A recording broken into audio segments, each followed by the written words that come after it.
มีส่วนนั้นแหละ5 โมง 50Lalu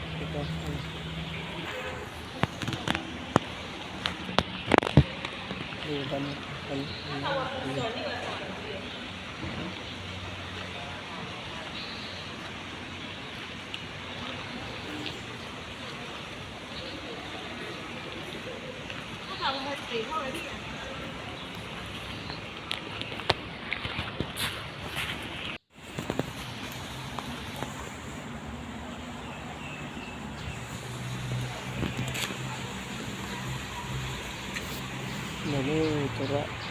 tidak lagi bukan ledakan100 1,000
อันนี้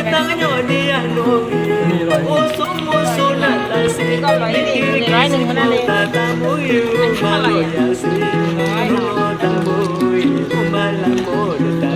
ข้ามไปสวรรค์เลย นี่ข้ามไปสวรรค์เลย ท้าวเวสสุวรรณนี่ได้ป่ะอันนี้หลวงพ่ออะไรน่ะ โอ้ย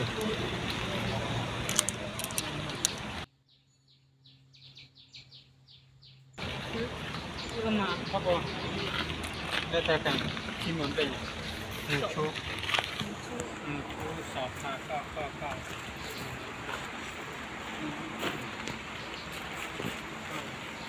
เลี้ยงแบบเลี้ยงพระผู้นี่ราคาที่น้ำในสวรรค์ที่นี่เลี้ยงหลวงพ่อวัดนี้นี่ครบรอบ5 รอบ ต่อไป อะไรก็ของ2 ปียังไปทีละนะ